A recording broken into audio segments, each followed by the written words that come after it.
नमस्कार दोस्तों, welcome to my YouTube platform Toofan classes. दोस्तों आज हम लोग एनसीईआरटी का जो ये सीरीज चल रहा है उसमें दोस्तों चैप्टर नंबर 8 आज हम लोग पढ़ेंगे, जो कि दोस्तों लेसन का नाम है शरीर में गति। तो दोस्तों हम लोग चैप्टर नंबर 7 तक पढ़ लिए हैं, जो कि क्लास 6 का साइंस का जो ये सीरीज चल रहा है। दोस्तों ये सीरीज आपके 6 to 10 तक चलेगा दोस्तों, तो आप लगातार जुड़े रहिए।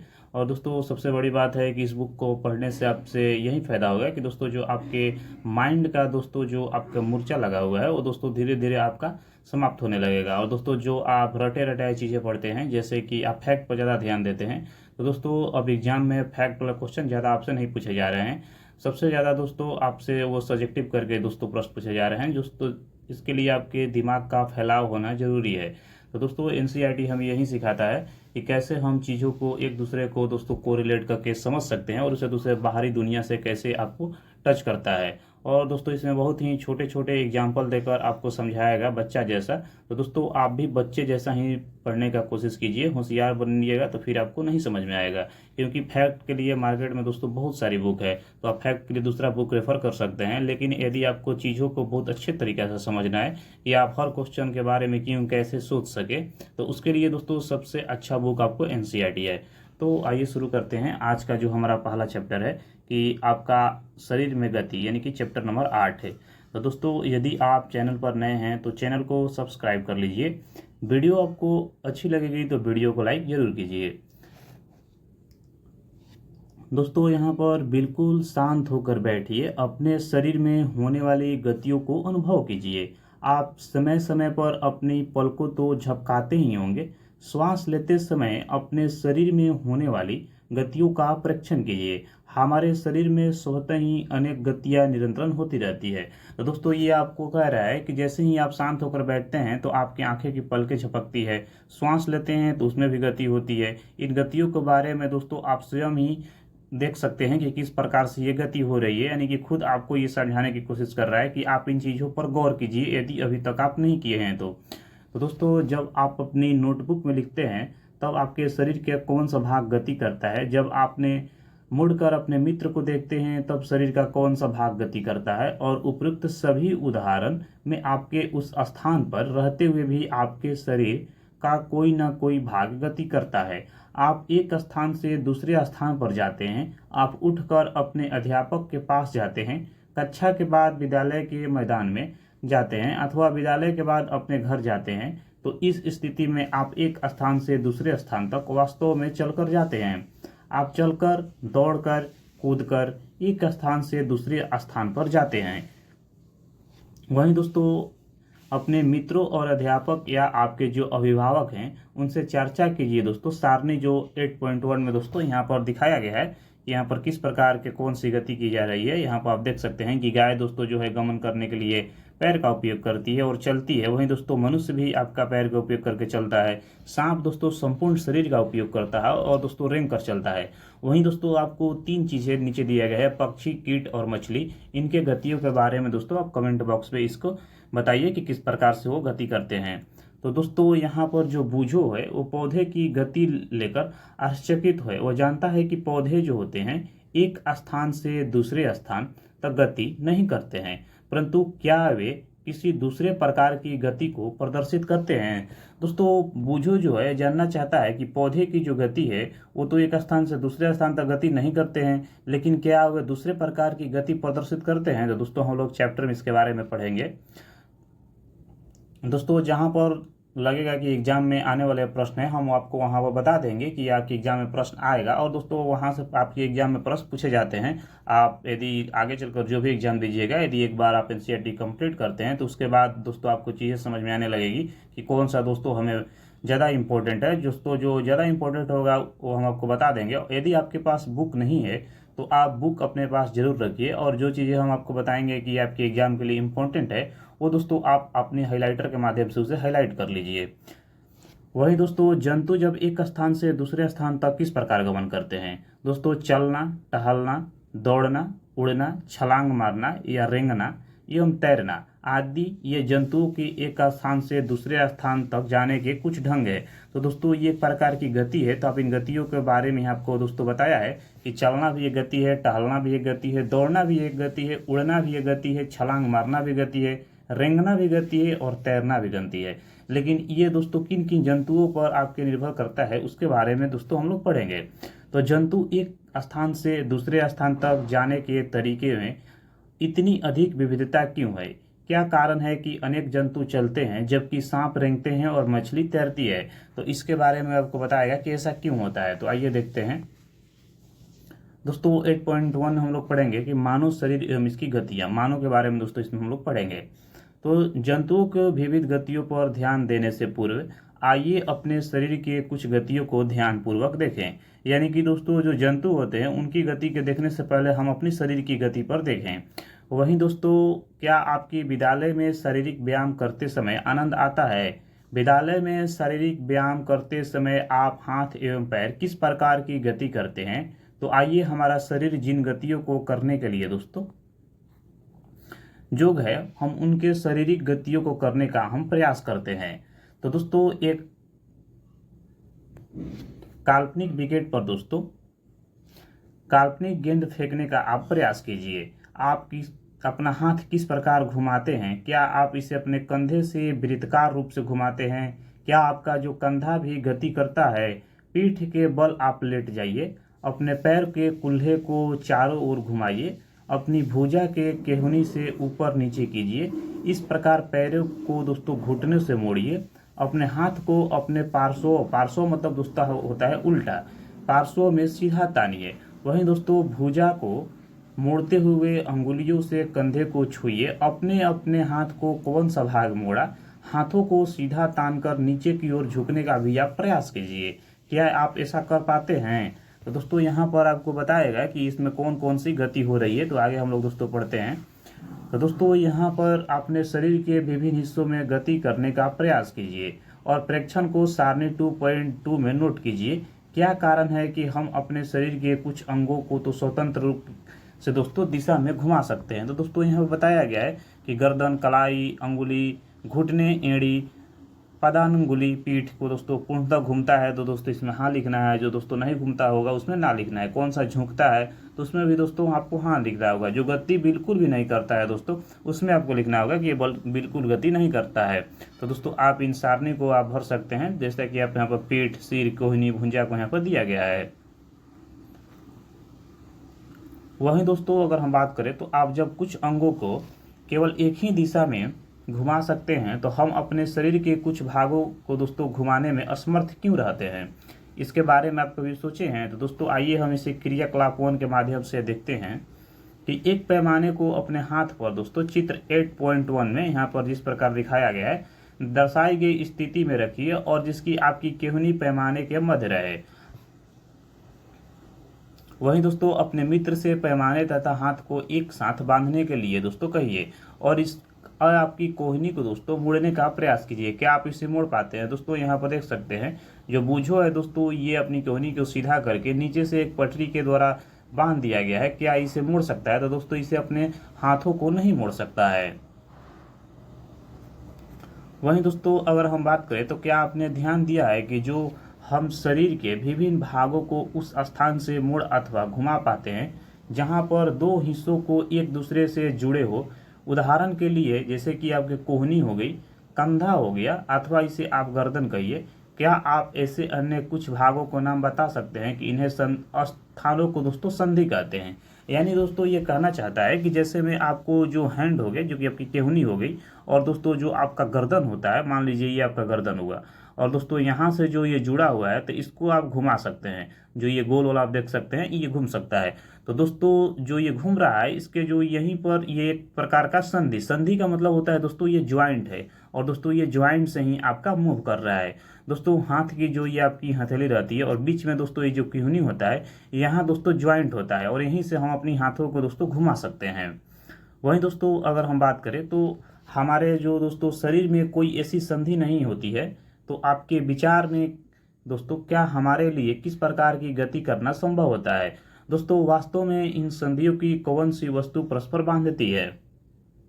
दोस्तों अपनी अंगुली द्वारा अपने सिर, चेहरे, गर्दन, नाक, कान, कंधे के पीछे, हाथ, पैर,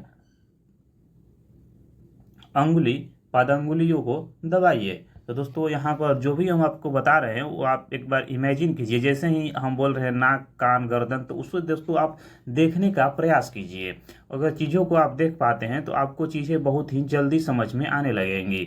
वहीं दोस्तों हम बात करें तो क्या आपको ऐसा अनुभव हुआ है कि आपकी जो अंगुली है किसी कठोर वस्तु को दबा रही है?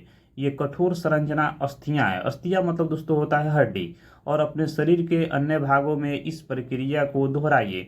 इतनी सारी अस्थियां यानी कि इतनी सारी हड्डियां, जब अस्थियों को नहीं मोड़ा जा सकता है तो अपनी कोहनी को कैसे मोड़ लेते हैं? तो दोस्तों हाथ के ऊपरी हिस्से से लेकर कलाई तक एक लंबी अस्थि नहीं होती है। यानी कि दोस्तों जैसे ही आपका हैंड हो गया, यहाँ से दोस्तों यहाँ तक लेकर जो एक अस्थि होती है दोस्तों, ये एक प्रकार की दोस्तों लंबी अस्थि नहीं होती। यानी कि इन अस्थियों में दोस्तों आप ये कहना चाहता है कि इन अस्थियों में दोस्तों ज्वाइंट जो होता है ये होता है। और दोस्तों अगर बात करें कि जहाँ पर ज्वाइंट रहेगा वहाँ पर घूमने लगेगा। और दोस्तों वास्तव में अनेक अस्थियां कोहिनी तक ही जुड़ी रहती है, यानी कि सीधी नहीं होती है दोस्तों, ये जुड़ी रहती है। वहीं इस प्रकार हमारे शरीर के प्रत्येक हिस्से में अनेक अस्थियां होती है। हम अपने शरीर को कैसे उस स्थान पर हिला या झुका नहीं सकते हैं जहां ये अस्थियां एक दूसरे से मिलती है। दोस्तों विभिन्न गतिविधियों एवं विभिन्न प्रकार की गतियों के लिए हमारे शरीर में अनेक प्रकार की संधियां होती है। तो आइए हम उनके बारे में कुछ जानते हैं। दोस्तों एक हमारी जो संधि होती है जिसका नाम है आपका कंदुक कलिका संधि। दोस्तों ये हिंदी नाम आपको थोड़ा याद करना पड़ेगा, थोड़ा सा कठिन है, क्योंकि दोस्तों इस बार बिहार पुलिस के जो एग्जाम हुआ था दोस्तों उसमें इसी प्रकार के दोस्तों आपके हूबहू आपके दोस्तों दे दिए गए थे आपके ऑब्जेक्टिव प्रश्नों में दोस्तों। तो ये थोड़ा सा कठिन आपको वर्ड कर देता है, तो इन वर्डों को दोस्तों आप ध्यान रखिएगा। दोस्तों क्रियाकलाप 2 के माध्यम से हम लोग समझेंगे कि कंदुक कलिका संधि क्या होती है। तो एक कागज के एक पट्टी को एक बेलन यानी कह सकते हैं सिलेंडर के रूप में मोड़िए। रबड़ अथवा प्लास्टिक की एक पुरानी गेंद में एक छेद कर दीजिए किसी के परीक्षण में, और दोस्तों उसमें मुड़े हुए कागज को बेलन को डालिए, जैसा कि दोस्तों ऊपर चित्र में दिखाया गया है कि इस प्रकार दोस्तों आपको करना है। और दोस्तों चित्र 8.2 में दर्शाए गए अपने कागज के दोस्तों बेलन के गेंद पर भी चिपका सकते हैं। यहाँ पर देख सकते हैं कि ये बेलन वाली जो दोस्तों यहाँ पर जो गेंद है, यहाँ पर एक बेलन को दोस्तों किस प्रकार से चिपकाया गया है। और दोस्तों गेंद को एक छोटी कटोरी में रखकर चारों ओर घुमाने का प्रयास कीजिए। क्या दोस्तों गेंद जो है कटोरी में स्वतंत्र रूप से घूमती है? क्या कागज का बेलन भी दोस्तों घूमता है? तो दोस्तों यहाँ पर आप कल्पना कीजिए कि कागज का बेलन जो होता है ये आपका हाथ होता है, और गेंद का इसका एक सिरा जो होता है जो कटोरी को कंधे के उस भाग के समान है जिसमें आप हाथ जुड़ा हुआ है। एक अस्थि को गेंद वाली गोल हिस्सा और दूसरी अस्थि को कटोरी रूपी दोस्तों गुहिका में धंसा हुआ है। तो यहाँ पर आप कह सकते हैं कि जिसमें दोस्तों धंसा हुआ है उसे गुहिका कहा जाता है। और दोस्तों इस प्रकार से सभी संधि जो होती है वो सभी दिशाओं में गति प्रदान करती है। क्या आप इन गतियों को उपयुक्त प्रकार की संधि का कोई अन्य उदाहरण खोज सकते हैं? इस अनुभाग के प्रारंभ में शरीर के विभिन्न भागों को हमारे द्वारा दी गई गतियों का स्मरण कीजिए। तो दोस्तों ये कुंद कोलिका संधि आप देख सकते हैं कि किस प्रकार से यहाँ पर जाके ये जुड़ा हुआ है। यही दोस्तों जो होता है आपके कुंद कलिका संधि होता है, ये हमारे पैरों में दोस्तों जहाँ पर ज्वाइंट होता है वहाँ भी आपके पाया जाता है। अगला दोस्तों जो हमारा संधि है इसका नाम है धुरुराग संधि। तो आप ये ध्यान रखिएगा धुरुराग संधि। तो दोस्तों गर्दन जो होता है और सिर को जोड़ने वाली संधि को धुरुराग संधि कहते हैं। मान लीजिए दोस्तों ये हमारा जो हो गया सिर हो गया, और यहाँ से दोस्तों जो ये गर्दन होता है और यहाँ पर दोस्तों जो संधि पाई जाती है इसी संधि को दोस्तों धुरुराग संधि कहते हैं, जो कि हम चारों तरफ अपने सिर को घुमा सकते हैं। पीछे की ओर दोस्तों हम लोग 360 डिग्री तक नहीं घुमा सकते हैं दोस्तों, बाएं और दाएं और सीधा ही सिर्फ हम लोग चीज़ों को देख सकते हैं। तो दोस्तों ये जो संधि होती है ये ध्रुराग संधि होती है, यानी कि ये ध्रुव हो गया, और दोस्तों यहाँ से एक ज्वाइंट होता है, इसी को दोस्तों कहा जाता है ध्रुराग संधि। तो आप चीज़ों को ये ध्यान रखिएगा कि ध्रुराग संधि किसे होता है और कहाँ पर होता है। तो गर्दन तथा सिर को जोड़ने वाली संधि को ध्रुराग संधि कहते हैं। ये आपके एग्जाम के पॉइंट के लिए इंपॉर्टेंट है, आपसे पूछ सकता है कि गर्दन तथा सिर को जोड़ने वाली संधि को क्या कहते हैं। तो दोस्तों गर्दन तथा सिर को जोड़ने वाली संधि को धुरुराग संधि कहते हैं। तो दोस्तों इसके द्वारा जो सिर होता है यहाँ पर आप आगे पीछे और दाएं बाएं घुमा सकते हैं, जैसा कि दोस्तों हमने आपको ऊपर बताया। वहीं दोस्तों इन गतियों को करने का भी आप प्रयास कीजिए। यह गति हमारे हाथ की उस गति से किस प्रकार भिन्न है, जिसमें कंदु कलिका संधि द्वारा हाथ को पूर्णतः वृत्ताकार में हम घुमा सकते हैं। वहीं दोस्तों धुर्राग संधि में बेलनाकार अस्थि को एक छलने में घुमाते हैं। तो आप ये ध्यान रखिएगा कि जो हम हाथों को जिस प्रकार से दोस्तों घुमाते हैं चारों तरफ दोस्तों, उस संधि को यानी कि हाथों को दोस्तों हम लोग वृत्ताकार तरीके से घुमा सकते हैं, तो उस आपके संधि को कंदु कलिका संधि कहते हैं। और दोस्तों जो आपके गर्दन जो आपको दोस्तों सिर से लगा रहता है और वहाँ पर जो दोस्तों ज्वाइंट होता है, संधि को दोस्तों इंग्लिश में ज्वाइंट कहते हैं, तो दोस्तों जो वहाँ पर ज्वाइंट होता है उसे हम लोग धुरुराग संधि कहते हैं। अगला दोस्तों हमारा जो संधि है इसका नाम है दोस्तों हिंज संधि। तो अगला दोस्तों हम लोग हिंज संधि के बारे में पढ़ेंगे। दोस्तों घर के किसी दरवाजे को बार बार खोलिए और दोस्तों उसे बंद करिए। इस कब्जे को ध्यानपूर्वक देखिए कि यह दरवाजे को आगे और पीछे की ओर खोलने देता है। दोस्तों यहाँ पर एक दो जो कब्जे लगते रहते हैं और दोस्तों यहाँ पर जो ये आपके दरवाज़ा होता है, तो दोस्तों इसे आप जैसे ही आगे पीछे इसे मूव कीजिएगा तो इस दोस्तों जो संधि होता है, इसी संधि को दोस्तों हिंज संधि कहा जाता है। तो दोस्तों आइए हम लोग हिंज संधि को दोस्तों क्रियाकलाप के माध्यम से देखते हैं, क्रियाकलाप 3 के माध्यम से। तो दोस्तों आइए कब्जे को गति को प्रकार को देखें। तो एक मोटे अथवा कागज के गति का एक बेलन बनाइए। इसमें दोस्तों आप चित्र 8.4 के दिखाए गए अनुसार दोस्तों आप ऐसा कर सकते हैं। यहाँ पर आप देख सकते हैं कि दिखाया गया है आपको 8.4 में। वहीं दोस्तों अगर हम बात करें तो इसके मध्य में दोस्तों कागज के बेलन के मध्य में एक आप छेद कर दीजिए और एक छोटी सी पेंसिल लगाइए और गत्ते को एक और टुकड़ा लेकर उसे इस प्रकार मोड़िए, यह आधा बेलन बन जाए, जिस प्रकार दूसरे बेलन को सरलता से घुमाया जा सके। आधे बेलन पर रखा पूर्ण बेलन कब्जे की भांति है और पेंसिल लगे बेलन को चलाने का भी प्रयास कीजिए। यह किस प्रकार की गति करता है और यह गति आपके द्वारा बनाए गए कंदुक कलिका संधि की गति से किस प्रकार भिन्न है। हमने क्रियाकलाप 1 में कोहनी में इस प्रकार की गति को देखा था, जिसे दोस्तों चित्र 8.4 के कुछ हमने बनाया था, वह दोस्तों एक हिंज संधि से भी भिन्न था। तो यहाँ पर आप देख सकते हैं कि किस प्रकार से चित्र के माध्यम से यहाँ पर बताया गया है हिंज संधि को कि किस प्रकार से ये गति करता है।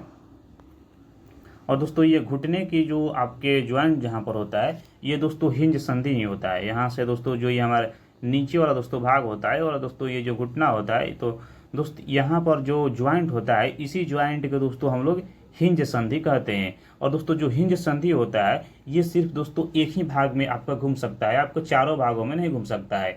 यानी कि दोस्तों पीछे की तरफ जाते ये सीधा हो जाएगा और आगे की तरफ दोस्तों जैसे ही आएगा ये दोस्तों घूमेगा। तो वहीं अगर दोस्तों बात करें, लेकिन इससे यह पता चलता है कि हिंज एक ही दिशा में गति होने देता है। और दोस्तों वहीं अगर बात करें तो कोहनी में दोस्तों हिंज कब्जा संधि होती है। जो दोस्तों आपकी कोहनी होती है, इसे आप ऊपर की तरफ से दोस्तों मुड़िएगा तो ये मुड़ा जाएगा और नीचे की तरफ लाइएगा तो दोस्तों ये सीधा हो जाएगा। यानी कि जो ये गति कर रहा है ये सिर्फ एक ही तरफ गति कर रहा है। तो दोस्तों जो कोहनी होती है और आपके जो घुटना होता है, वहाँ पर जो ज्वाइंट होता है, उस ज्वाइंट को दोस्तों हम लोग हिंज संधि कहते हैं, जिसमें दोस्तों केवल आगे और पीछे एक ही दिशा में आप गति कर सकते हैं। तो क्या आप ऐसी संधि को कुछ और उदाहरण सोच सकते हैं? तो दोस्तों आपके दिमाग में इस प्रकार का यदि कोई आता है एग्जाम्पल तो आप कमेंट बॉक्स में जरूर डालिए। वहीं दोस्तों अचल संधि के बारे में पढ़ेंगे। यानी अचल संधि मतलब दोस्तों जो फिक्स है। तो दोस्तों हमारे सिर की अस्थियों के बीच कुछ संधियाँ उन संधियों से भिन्न है जिनकी चर्चा हमने अब तक की है। ये अस्थियाँ इन संधियों को हिला नहीं सकती है। ऐसी संधियों को अचल संधि कहते हैं। यानी कि जो दोस्तों आपके ज्वाइंट है जो फिक्स है उसे हम लोग अचल संधि कहते हैं। तो जब आप अपना मुंह खोलते हैं तो आप अपने निचले जबड़े को सिर से दूर ले जाते हैं। जब अपने ऊपरी जबड़े को हिलाने का प्रयास कीजिए, क्या आप इसे गति दे पाते हैं? तो दोस्तों ऊपरी जबड़े एवं कपाल के मध्य जो होता है वो अचल संधि होता है। तो ये आपके एग्जाम के लिए इंपॉर्टेंट है कि जबड़े एवं कपाल के मध्य जो बीच में दोस्तों संधि होती है उसे हम लोग अचल संधि कहते हैं, जो घूम नहीं सकती है। वहीं दोस्तों हमने केवल कुछ संधियों की ही चर्चा की जो हमारे अस्थियों को एक दूसरे से जोड़ती है। दोस्तों हमारे शरीर के विभिन्न अंगों को, विभिन्न आकृतियों को कौन प्रदान करता है? दोस्तों यदि आप चैनल पर नए हैं तो चैनल को सब्सक्राइब कर लीजिए। वीडियो आपको अच्छी लग रही है तो वीडियो को लाइक जरूर कीजिए। वहीं दोस्तों यदि आप गुड़िया बनाना चाहते हैं तो आप पहले क्या बनाएंगे? संभवतः गुड़िया को एक आकृति प्रदान करने के लिए आप एक ढांचा तैयार करेंगे। आप ऐसा नहीं करेंगे कि हमारे शरीर की सभी अस्थियां ठीक इसी प्रकार शरीर को एक सुंदर आकृति प्रदान करने के लिए एक ढांचे का निर्माण करती है। इस ढांचे को कंकाल कहते हैं। यानी कि दोस्तों जो हमारे शरीर में जो ढांचा बना रहता है, जो कि हड्डियों के द्वारा दोस्तों, उसे हम लोग कंकाल कहते हैं। तो दोस्तों हम जैसा जानते हैं कि मानव कंकाल की जो आकृति होती है दोस्तों, वो हमारे शरीर की विभिन्न अस्थियों को, आकृतियों के विषय में किस प्रकार जान पाते हैं। शरीर के कुछ अंगों में मौजूद अस्थियों और उनकी संख्या तथा आकृति के बारे में हमें पता चलता है कि जब हम उनका अनुभव करते हैं तो एक्सरे चित्र से हमें शरीर के सभी कठोर अस्थियों की दोस्तों आकृति का पता चलता है। तो दोस्तों यहाँ पर आपके एग्जाम के लिए इम्पोर्टेंट है कि जो हमें शरीर के सभी कठोर अस्थियों के बारे में जानकारी किस माध्यम से चलती है, तो ये आपके एक्सरे के माध्यम से चलती है। यदि किसी भी चीज़ को दोस्तों एक्सरे कराते हैं तो आपके जो शरीर के कठोर भाग है उसके द्वारा दोस्तों खास तौर पर अस्थियों का पता चलता है। तो दोस्तों ये हमारे शरीर का जो हो गया, ये मानव कंकाल भाग हो गया। यानी कि एक तरीके से आप कह सकते हैं कि अस्थियां जितनी भी होती है दोस्तों, वो एक प्रकार की कंकाल के भागों में आती है। वहीं दोस्तों क्या कभी कभी आप अथवा आपके परिवार के किसी सदस्य का एक्सरा हुआ है? तो कई बार दोस्तों चोट लगने पर चिकित्सक एक्सरे करवाते हैं, जिससे उन्हें अस्थियों को हुई संभावित क्षति के विषय में जानकारी प्राप्त होती है। यानी कि दोस्तों जो एक्सरे के माध्यम से जो हमारे शरीर की हड्डियां होती है उसमें किसी प्रकार का दोस्तों टूट फूट रहता है, तो उसके बारे में हमें जानकारी प्राप्त होती है एक्सरे के माध्यम से। वहीं दोस्तों एक्सरे चित्र से हमें शरीर की अस्थियों की आकृतियों का पता चलता है। तो ये भी आपके एग्जाम के दोस्तों लिए इम्पोर्टेंट है कि आपसे पूछ सकता है कि दोस्तों अस्थियों को हुए संभावित क्षति को जानने के लिए किसका प्रयोग किया जाएगा। तो दोस्तों वहाँ पर आपसे 4 ऑप्शन दे सकता है, एक्सरा दे देगा, अल्ट्रासाउंड आपको दे देगा, मैग्नेटिक वाला दोस्तों दे देगा। तो इस प्रकार दोस्तों जो हो जाएगा आपका आंसर एक्सरा हो जाएगा। वहीं दोस्तों अपने हाथ के अग्र एवं ऊपरी भाग, पैर के निचले एवं ऊपरी भाग की दोस्तों अस्थियों का अनुभव कीजिए। प्रत्येक अंग की अस्थियों की संख्या का पता लगाइए। अपने घुटने और कोहनी की अस्थियों का ठीक इसी प्रकार अनुभव करें जैसे कि आपके एक्सरे चित्र से तुलना करके दोस्तों प्रत्येक भाग में अस्थियों की संख्या आपको ज्ञात कीजिए। तो दोस्तों यहाँ पर आप देख सकते हैं कि ये आपकी थकने एवं घुटने की संधियों को दोस्तों एक्सरे चित्र के माध्यम से यहाँ पर दिखाया गया है। यही दोस्तों जो ज्वाइंट होता है इसी को हिंज कहा जाता है। वो दोस्तों हिंज मतलब दोस्तों कहीं, हिंज कहीं मतलब दोस्तों होता है आपका जो संधि मतलब होता है दोस्तों ज्वाइंट, और उसका अलग अलग नाम दिया रहता है। वहीं दोस्तों तुलना करके प्रत्येक भाग में अस्थियों की संख्या ज्ञात कीजिए। वहीं दोस्तों अपनी अंगुली को आप मोड़िए। क्या आप इन्हें प्रत्येक संधि स्थल पर मोड़ सकते हैं? आपकी मध्यमा में दोस्तों कितनी अस्थियां हैं? अपनी हथेली के पिछले भाग का स्पर्श करके अनुभव कीजिए कि क्या आप अनेक अस्थियों को, आपकी जो कलाई दोस्तों है इसकी छोटी छोटी अस्थियों से बनी हुई है। यदि इसमें से मात्र एक ही अस्थि होती तो क्या होता? तो दोस्तों यदि इसमें एक अस्थि होती तो क्या होता है, इसके बारे में आप सोच सकते हैं। वहीं दोस्तों ये हाथ की आप अस्थियां देख सकते हैं कि यहाँ पर ये हाथ की अस्थियों के बारे में दिखाया गया है। और दोस्तों यहाँ पर ये जो है ये सब ज्वाइंट है। यहाँ पर आप देख सकते हैं कि किस प्रकार से ज्वाइंट दिया हुआ है, जिसे आप काउंट करके बता सकते हैं कि इसमें कितनी अस्थियां हैं। वही दोस्तों हम लोग क्रियाकलाप 4 के माध्यम से देखते हैं कि गहरी सांस भरकर कुछ समय तक इसे रोके रहिए और दोस्तों अपने वक्ष एवं पीठ को हल्के से दबाकर अपनी अस्थियों का अनुभव कीजिए। जितनी पसलियां यानी दोस्तों जो वक्ष की अस्थियां होती है आप इन्हें गिन सकते हैं। गिन लीजिए जैसा कि चित्र 8.9 में देख सकते हैं कि वक्ष की अस्थियों की तुलना अपने उपयुक्त अनुभव से कीजिए।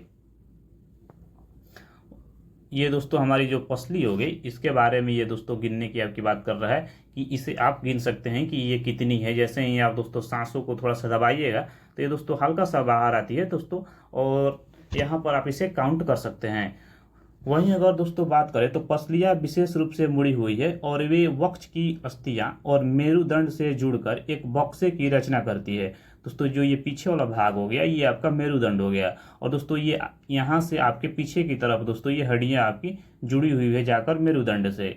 वहीं दोस्तों इस संक्रूपी बक्से को पसली पिंजर कहते हैं। तो दोस्तों इसे हम लोग पसली पिंजर के नाम से जानते हैं, जैसा कि आप चित्र में देख सकते हैं। इसको दोस्तों पसली पिंजर कहा जाता है।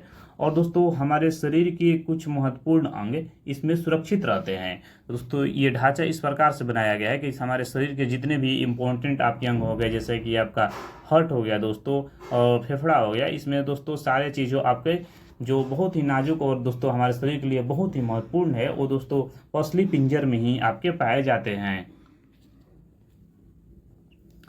वहीं दोस्तों अपने कुछ मित्रों को बिना घुटने मुड़कर झुककर अपने पांव की अंगुलियां छूने को कहिए। दोस्तों आप भी ऐसा कभी करते होंगे। क्या यह चिकनी, समतल अथवा अखंड है? अपनी अंगुलियों को अपने मित्र की गर्दन से प्रारंभ करके उसके पीठ पर नीचे की ओर लगाइए। दोस्तों आपके द्वारा अनुभव की गई संरचना जो होती है वो मेरुदंड होती है।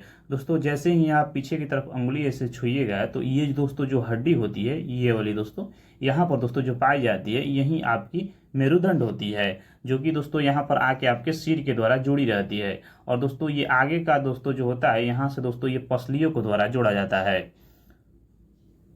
वहीं दोस्तों अगर बात करें तो अनेक छोटी छोटी अस्थियों से बना है और पसली पिंजर भी अपने वक्ष क्षेत्र की इन अस्थियों से दोस्तों जुड़ा रहता है, जैसा कि दोस्तों हम आपको चित्र बनाकर बताए थे।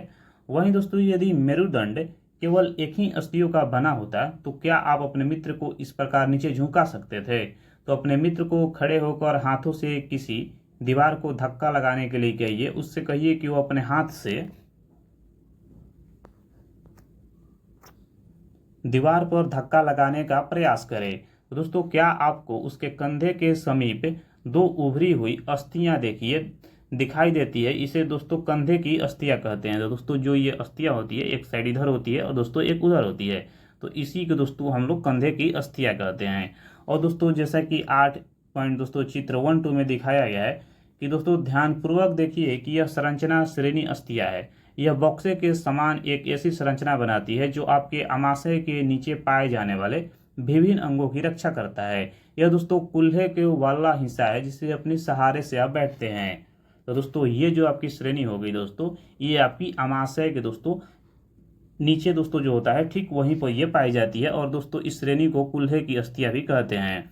वहीं दोस्तों अपनी खोपड़ी को अनेक अस्थियों को एक दूसरे के से जुड़ने से बनी है और हमारे शरीर के अति महत्वपूर्ण अंग मस्तिष्क को भी परिबद्ध करती है। यानी कि दोस्तों पूर्ण रूप से अगर देखा जाए तो दोस्तों जो हड्डियां होती है यानी कि जो अस्थियां होती है ये हमारे दोस्तों शरीर की एक प्रकार का कंकाल के तौर पर काम करती है, और दोस्तों हमारे शरीर में जितने भी महत्वपूर्ण अंग है उसे दोस्तों सुरक्षा प्रदान करती है।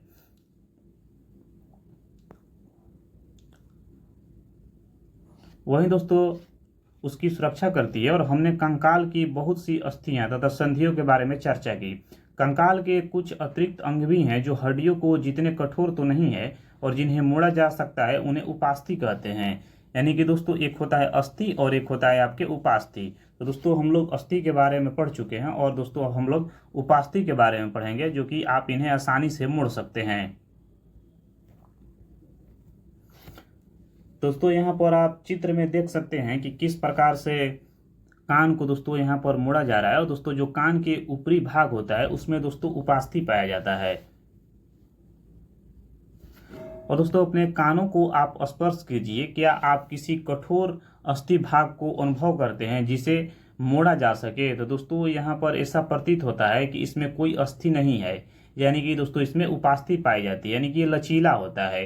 तो दोस्तों क्या आपके अंगुलियों के बीच दबाने पर कर्णपल्ली एवं इसके ऊपरी हिस्सों में कोई अंतर महसूस हुआ? कर्णपल्ली मतलब कान के दोस्तों जो ऊपरी पल्ली है उसे बात कर रहा है। तो क्या आपके ऐसा लगा है कि कान का ऊपरी भाग उतना लचीला नहीं है जितना कि हमारी कर्णपल्ली है? तो दोस्तों ये जो हमारा भाग होता है इसको हम लोग कर्णपल्ली कहते हैं, और ये दोस्तों हमारे कान का दोस्तों ये ऊपरी भाग होता है। तो दोस्तों ये वाला जो भाग होता है इसकी अपेक्षा ये वाला दोस्तों जो भाग होता है नीचे वाला, ये बहुत ही दोस्तों लचीला एवं मुलायम होता है। वहीं अगर दोस्तों बात करें तो यह अस्थियां जैसा कठोर भाग तो नहीं है, और ये दोस्तों उपास्थि है, और शरीर की संधियों में भी उपास्थियां पाई जाती है। तो इसे दोस्त निचले भाग को हम लोग उपास्थि कहते हैं। वहीं दोस्तों हमने देखा कि मानव कंकाल अनेक अस्थियों, संधियां एवं उपास्थियों से मिलकर बना होता है। तो आपसे एग्जाम में प्रश्न पूछ सकता है कि मानव कंकाल किससे बने होते हैं, तो अस्थि उपास्थि, अस्थि या उपास्थि दोनों। तो दोस्तों मानव कंकाल जो होते हैं ये आपकी अस्थि और उपास्थि दोनों से मिलकर बने होते हैं।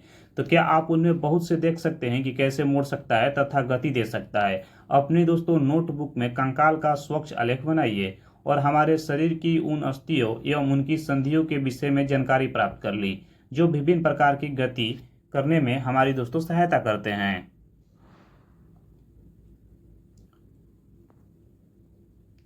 वहीं दोस्तों अगर हम बात करें तो अस्थियों के इस प्रकार की गति करने जोग कौन बनाता है, यानी कि दोस्तों जो अस्थियां होती है इनकी गति, यदि सिर्फ दोस्तों हमारे शरीर में अस्थि ही रहेगी तो ये गति नहीं कर पाएगी।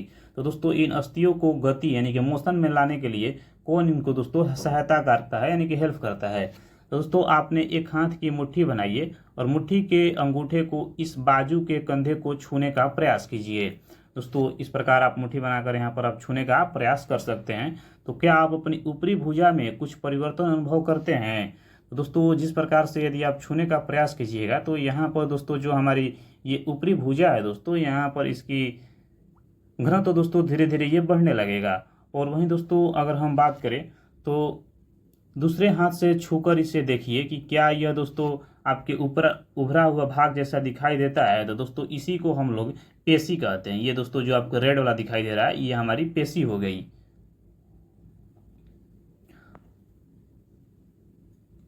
दोस्तों जो पेशी होती है जैसा कि हमने आपको ऊपर दिखाया था उसे दोस्तों संकुचित यानी कि लंबाई में, संकुचित का मतलब होता है दोस्तों लंबाई में कमी होना, यानी कि दोस्तों सिकुड़ रहा है धीरे धीरे।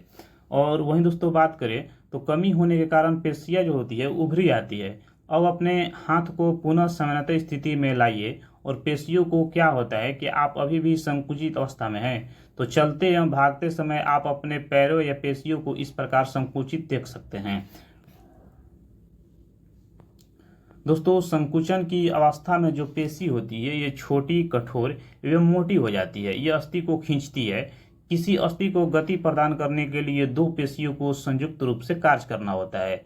जब दो पेशियों से एक से सिकुड़ती है तो अस्थि उसी दिशा में खींची जाती है। युगल की दूसरी पेशी शिथिल लंबाई वाली दोस्तों हो जाती है। वहीं दोस्तों अस्थियों को विपरीत दिशा में गति करने के लिए अब शिथिल पेशी मुड़कर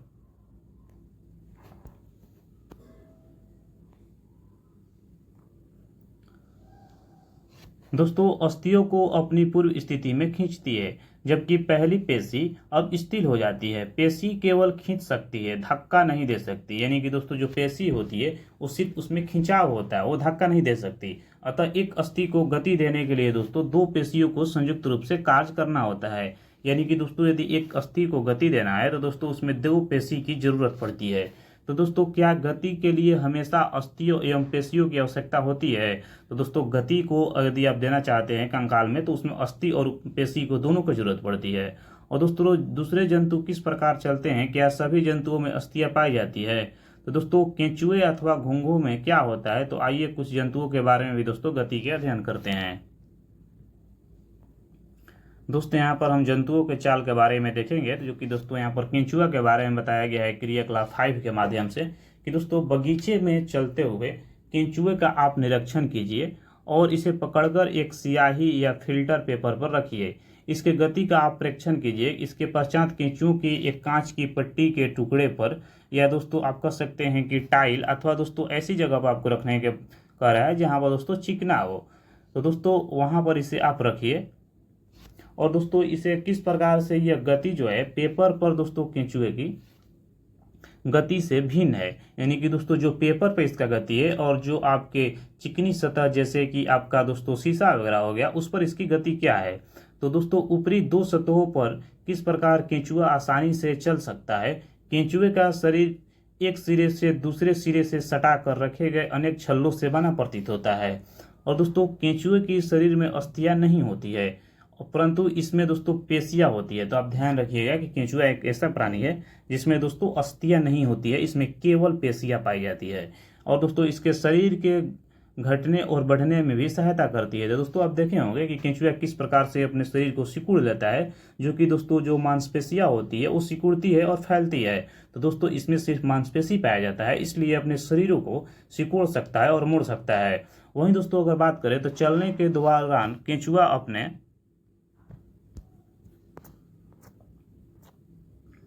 शरीर के दोस्तों जो पिछला भाग होता है यानी कि पीछे वाले भागों को दोस्तों भूमि में जकड़ा रहता है। दोस्तों जैसे ही आगे बढ़ने का प्रयास करता है तो आप देखे होंगे यदि केंचुए के, तो दोस्तों वो पिछले वाले भाग से दोस्तों भूमि को पकड़ लेता है तथा अग्र भागों को दोस्तों वो फैलाने लगता है। और दोस्तों फैलाकर उसे, जैसे मान लीजिए यहाँ पर दोस्तों हो गया, यहाँ पर पकड़ेगा दोस्तों, पकड़ कर दोस्तों धीरे धीरे अपने शरीर को फैलाने लगेगा।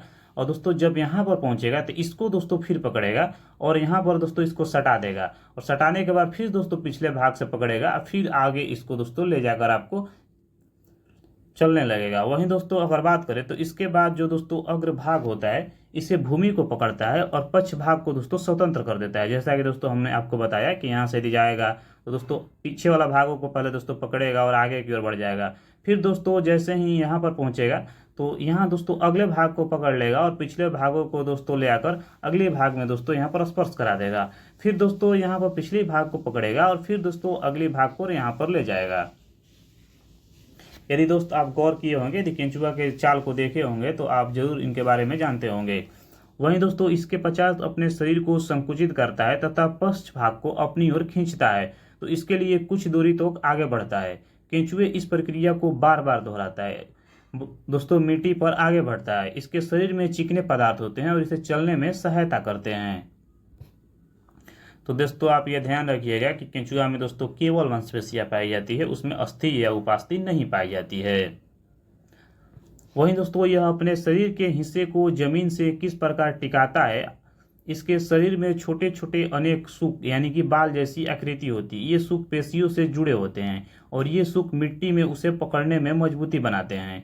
वहीं दोस्तों केंचुआ वास्तव में अपने रास्ते में आने वाली मिट्टी को खाता है और उसका शरीर अनपचे पदार्थों को बाहर निकाल देता है। वहीं दोस्तों केंचुआ द्वारा किए गए यह कार्य मिट्टी को उपजाऊ बना देता है, जिससे पौधे को फायदा होता है। इसीलिए दोस्तों केंचुआ को आपको किसान का मित्र कहा जाता है। ये प्रश्न कितनी बार पूछा जा चुका है, तो कि क्यों कहा जाता है दोस्तों किसान का मित्र। यहाँ पर आपको बताया गया है कि किस प्रकार मिट्टी में दोस्तों जो मिट्टी को खाता है और दोस्तों जो उससे अनपचे पदार्थ होते हैं उसे बाहर निकाल देता है और वो दोस्तों मिट्टी को उपजाऊ बना देता है और ये दोस्तों पौधे के में सहायक होता है। इसीलिए दोस्तों केंचुए को किसान का मित्र कहा जाता है। तो दोस्तों अगला हम लोग घोंघा के बारे में पढ़ेंगे क्रियाकलाप 6 में।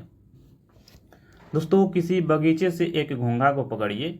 यदि आप घोंघा नहीं देखे होंगे तो दोस्तों पानी में दोस्तों घोंघा पाए जाते हैं, वहाँ पर आप देख सकते हैं, तालाब वगैरह में रहते हैं। और दोस्तों क्या आपने इसके पीठ पर गोल संरचना देखी होगी, जैसा कि यहाँ पर 8.18 में दिखाया गया है। दोस्तों इसे कवच कहा जाता है। दोस्तों ये जो संरचना होती है ये दोस्तों कवच का इसका काम करती है। और दोस्तों ये घोंघे का बाह्य कंकाल है। दोस्तों ये जो कंकाल के तौर पर आता है और ये दोस्तों घोंघे का बाह्य कंकाल होता है। ये अस्थियों को बना नहीं होता है, यानी कि दोस्तों जो ये कंकाल होता है ये अस्थि का बना नहीं होता है। तो ये दोस्तों बहुत ही रोचक बात है। आपको देखने में लग रहा होगा कि ये अस्थि ही होगा, लेकिन दोस्तों ये अस्थि का नहीं बना होता है। दोस्तों जो ये कवच होता है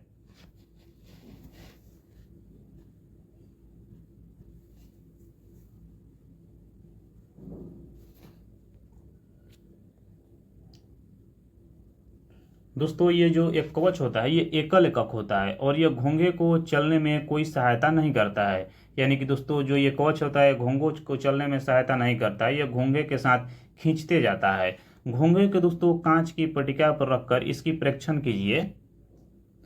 जब यह चलना प्रारंभ करे तो सावधानी से कांच की पट्टिका को अपने हाथ से अपने सिर में ऊंचा उठाकर कांच के नीचे की ओर उसको चलने के ढंग का परीक्षण कीजिए।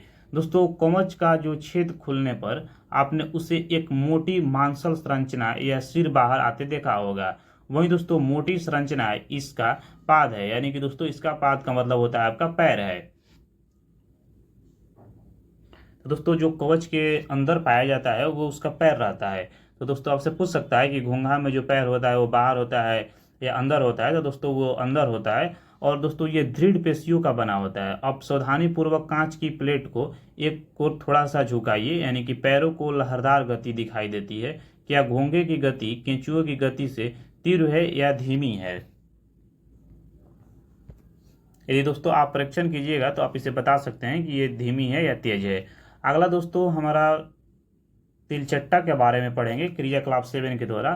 तो दोस्तों किसी कॉन्क्रेज, दोस्तों इसे तिलचट्टा कहा जाता है, इसका परीक्षण कीजिए। दोस्तों तिलचट्टा जमीन पर चलता है और दीवार पर चढ़ता है और वायु में उड़ता भी है। दोस्तों वहीं दोस्तों इसमें 3 जोड़ी पैर होते हैं। तो ये भी एग्जाम में दोस्तों पूछा गया है कि तिलचट्टा में कितने जोड़ी पैर होते हैं, तो दोस्तों 3 जोड़ी पैर होता है। वहीं दोस्तों अगर सिर्फ बात करेगा कि तिलचट्टा में पैरों की संख्या कितनी होती है, तो 3 गुना दोस्तों 2 कीजिएगा तो यहाँ पर आपका 6 हो जाएगा, यानी कि पैरों की संख्या दोस्तों 6 हो जाएगी। अगर दोस्तों पैरों की संख्या जोड़ी में पूछेगा तब आपका 3 उत्तर हो जाएगा इसका। तो दोस्तों ये आपके एग्जाम के लिए इंपॉर्टेंट है और ये प्रश्न दोस्तों कितनी बार भी पूछा जा चुका है।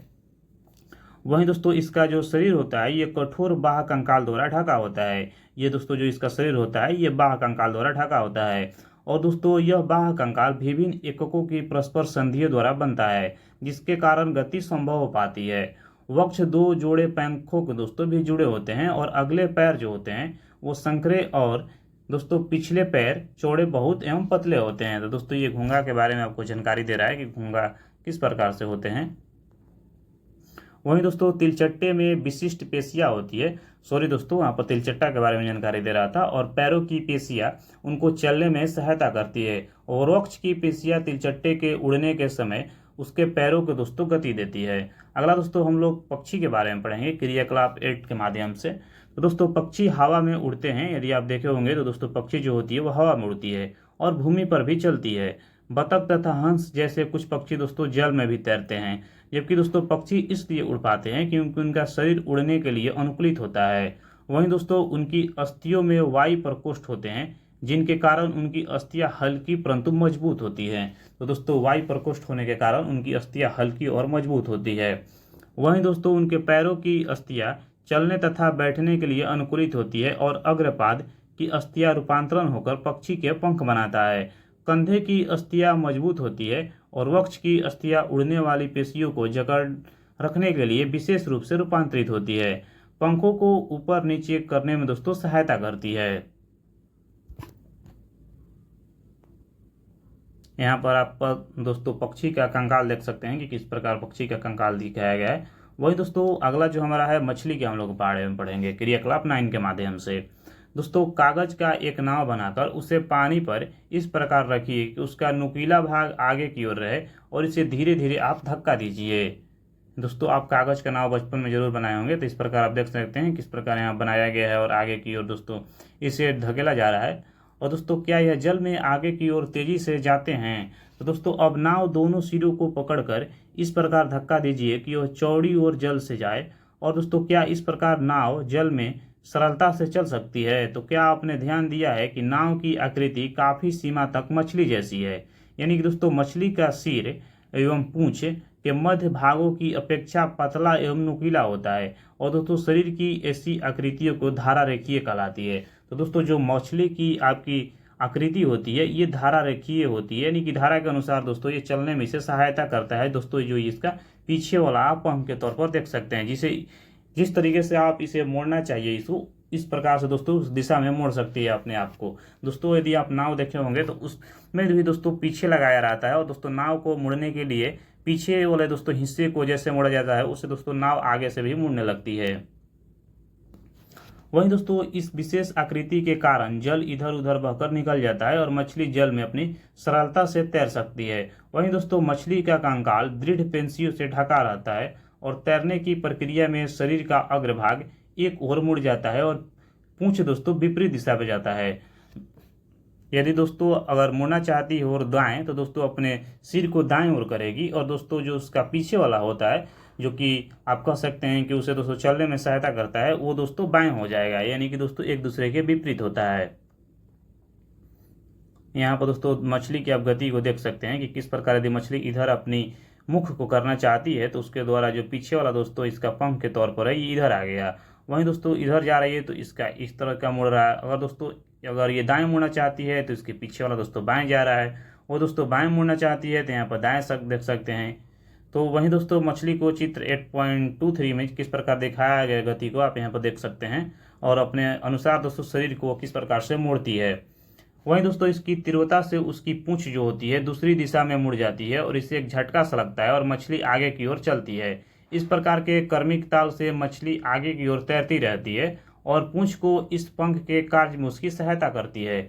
मछली के शरीर और पंख भी दोस्तों होते हैं जो तैरते समय जल में संतुलन बनाए रखने एवं दिशा निर्धारण में सहायता करते हैं।